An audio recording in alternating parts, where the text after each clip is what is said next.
Bismillahirrahmanirrahim. Assalamualaikum warahmatullahi wabarakatuh.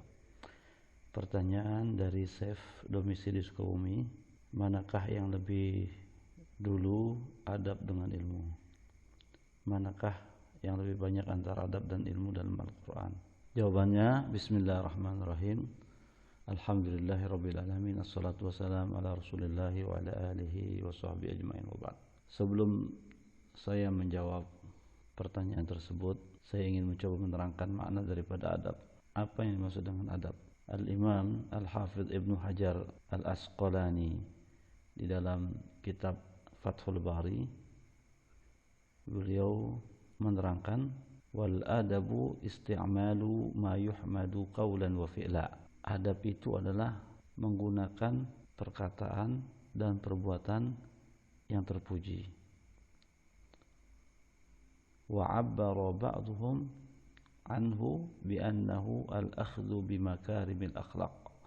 Dan yang lainnya mendefinisikan bahwa yang dimaksud dengan adab adalah melakukan setiap akhlak yang mulia. Waqil, dan ada juga yang mengatakan al-wuqufu ma'al mustahsanat, yaitu senantiasa melakukan hal yang terbaik. Waqil, dan ada juga yang mengatakan huwa ta'zimu man fawqaka warifqu biman dunaka, yaitu menghormati yang posisinya di atas kamu, baik usia, ilmu, status sosial dan seterusnya. Warifqu biman dunaka, dan lembut terhadap orang yang di bawah kamu. Ini adalah penjabaran daripada Al-Hafidh Ibnu Hajar tentang makna adab. Jadi adab itu adalah intinya kita berakhlak, bertingkah laku, bersikap dengan sikap yang baik, sikap yang terpuji, sikap yang apabila orang lihat dia akan senang melihatnya, tidak sebaiknya. Dan di antara adab, di antara sikap yang terpuji, di antaranya adalah tawadhu, merendahkan diri, ya, lawan daripada takabur atau sombong. Kemudian juga di antara sikap yang terpuji adalah menghormati orang yang lebih tinggi, dalam artian usianya, mungkin juga status sosial di masyarakat. Siapapun dia, ketika dia dihormati, ya, maka wajib bagi kita untuk memperhatikan cara kita berbicara dengan orang yang berposisi seperti tadi, dan juga cara bersikap kita. Dan juga kita menghargai, menghormati, santun terhadap orang yang lebih rendah daripada kita dalam segala hal, baik pengetahuan, statusnya, status sosialnya, dan yang lain-lainnya. Ya, itu adalah adab dan akhlak yang baik. Kemudian posisi kedudukan adab, manzilatul adab. Qala al-Imam Ibnu Al-Qayyim Al-Jauzi rahimahullah subhanahu wa ta'ala, adabul mar' unwanu sa'adatihi wa falahihi, bahwa adab seseorang itu adalah merupakan ikon, lambang kebahagiaannya dan kesuksesannya.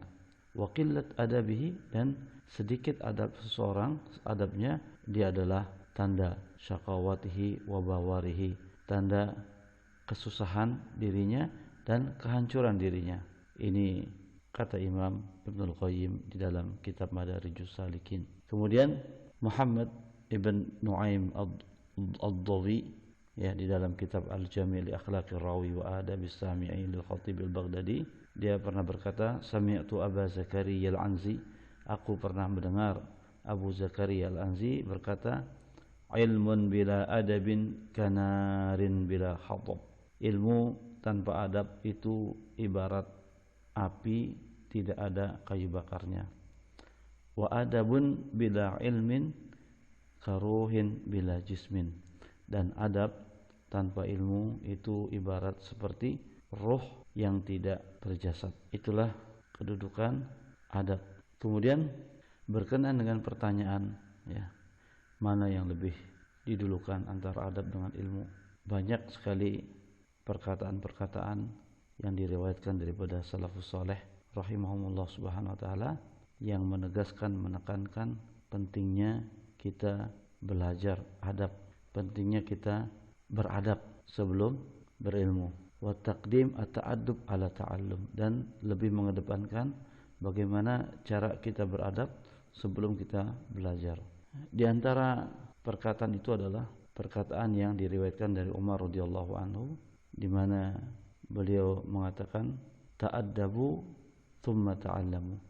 Belajar adablah kamu atau beradablah kamu baru belajar. Jadi di sini pentingnya kita beradab terlebih dahulu baru belajar. Kemudian ini di dalam kitab Al-Adab Asy-Syar'iyyah karya daripada Ibnu Muflih. Kemudian Ali radhiyallahu anhu, Ali ibnu Abi Thalib radhiyallahu anhu juga pernah mengatakan ketika dia membaca firman Allah Subhanahu wa taala, A'udzubillahi minasyaitonirrajim, bismillahirrahmanirrahim. Ya ayyuhalladzina amanu qu anfusakum wa ahlikum nara. Wahai orang-orang yang beriman, jagalah diri kalian dan keluarga kalian daripada api neraka. Kata Ali radhiyallahu anhu, adibuhum wa allimuhum, yaitu didiklah, adablah mereka. Maksud daripada kalimat atau firman Allah Subhanahu wa taala, qu anfusakum wa ahlikum nara, yaitu ajarilah keluarga kamu beradab, baru ajarilah keluarga kamu ilmu. Itu maksudnya. Ini juga di dalam kitab Al-Adab Asy-Syar'iyyah karyanya Ibnu Muflih. Dan Al-Ahnaf pernah mengatakan, al-adabu nurul aqal. Adab itu adalah cahaya daripada akal. Kama anna an-nara fil dhulmati nurul basar. Sebagaimana halnya api di dalam kegelapan adalah merupakan cahaya bagi penglihatan. Kemudian Al-Imam Abdullah Ibn Al-Mubarak rahimahullah subhanahu wa ta'ala juga pernah mengatakan di dalam kitab Ghayatun Nihayah fi Tabaqatil Qura, talabtul adaba 30 sanatan wa talabtul ilma 20 sanatan kanu yatlubuna al-adaba thumma al-ilm. Saya belajar adab selama 30 tahun dan saya menuntut ilmu selama 20 tahun. Dan dahulu para salafus saleh, kata beliau, menuntut atau mencari atau mempelajari adab, kemudian baru mereka mencari ilmu. Kemudian yang lainnya adalah perkataan Suraih ibn Maslamah. Dia mengatakan, sami'tu Abdullah ibn Mubarak, aku pernah mendengar Abdullah ibn Mubarak mengatakan, kadal adabu an yakuna thulutsail din. Kadal adabu, adab itu hampir-hampir saja dia menyerupai 2/3 daripada agama. Subhanallah, ya, ini terdapat di dalam kitab Sifatus Sufah.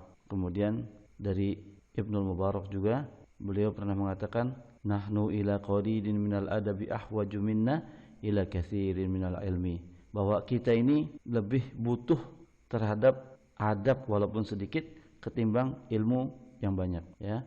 Ini terdapat perkataan beliau di dalam kitab Madarijus Salikin baina manazil iyyaka na'budu wa iyyaka nasta'in, jilid kedua.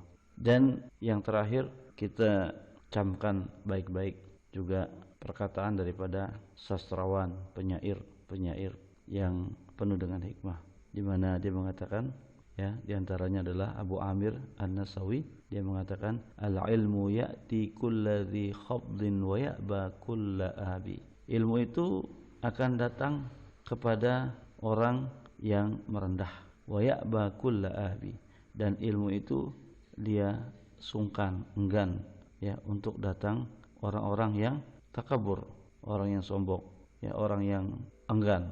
Kalma'i yanzilu fil wihadi wa laysa yas'adu fil rawadi. Ia adalah bagaikan air yang senantiasa turun ke tempat yang rendah, wa laysa yas'adu fil rawabi, dan tidak pernah sekali-kali air itu naik ke puncak. Subhanallah, perhatikan. Jadi beliau menyamakan ilmu itu seperti air. Jadi dia akan senantiasa datang ke orang-orang yang tawadhu, orang yang rendah hati. Senada dengan hal itu juga dikatakan oleh penyair yang lain bahwa al-ilmu kalma'i wal hawa. Ilmu itu seperti air dan hawa, ya, dan udara. Jadi apa persamaannya antara ilmu dengan air? Yaitu senantiasa dia akan datang tempat yang turun. Semakin orang merendah, semakin mudah mendapatkan ilmu, ya. Saya kasih contoh gini jelasnya. Kenapa kita katakan bahwa adab itu penting sebelum ilmu? Bisa antum bayangkan bagaimana orang yang tidak punya adab bisa mendapatkan ilmu. Katakanlah di dalam dirinya terdapat kesombongan, angkuh, ujub, ya, tidak akan mampu dia menyerap ilmu dari orang yang mengajarkannya. Kenapa? Karena ketika dia mendengarkan orang mengajarkan dirinya, bukan ilmu yang dia cari, tetapi dia cari selah-selah kesalahan daripada orang yang mengajarkan itu. Dan juga orang yang, dan sikap ini, ya, sikap adab ini bukan hanya bermanfaat dan bukan hanya jelas urgensinya saat dia belajar, juga ketika dia berdakwah. Perhatikan orang yang ilmunya banyak, ya, kalau dia tidak punya adab, perhatikan, ya, ketika dia ingin menasihati seseorang yang lebih tua, misalnya salah dalam berwudu, salah dalam mengerjakan sholat, atau mungkin berpakaian yang belum tepat dengan sunnah, ya, antum perhatikan ketika dia mendakwahkan orang yang keadaannya seperti yang saya sebutkan, ya, dengan tidak memperhatikan adab, seperti dengan menegur dengan teguran yang keras tanpa mengindahkan bahwa orang yang ditegur itu adalah orang yang lebih tua usianya, tanpa mengindahkan bahwa orang yang ditegur adalah termasuk orang yang dianggap ustadz di tengah-tengah orang-orang yang dia sedang berada di antara mereka, maka otomatis bukan penerimaan yang dia dapat dari orang yang didakwakan ataupun dari orang-orang yang menyaksikan apa yang dia lakukan terhadap orang yang sedang dia dakwakannya. Jadi penting sekali adab sebelum ilmu, dan juga penting sekali adab dalam kita berdakwah di jalan Allah Subhanahu wa taala. Inilah mudah-mudahan apa yang saya sampaikan bisa dipahami. Wallahu a'lam bishawab. Wassalamualaikum warahmatullahi wabarakatuh.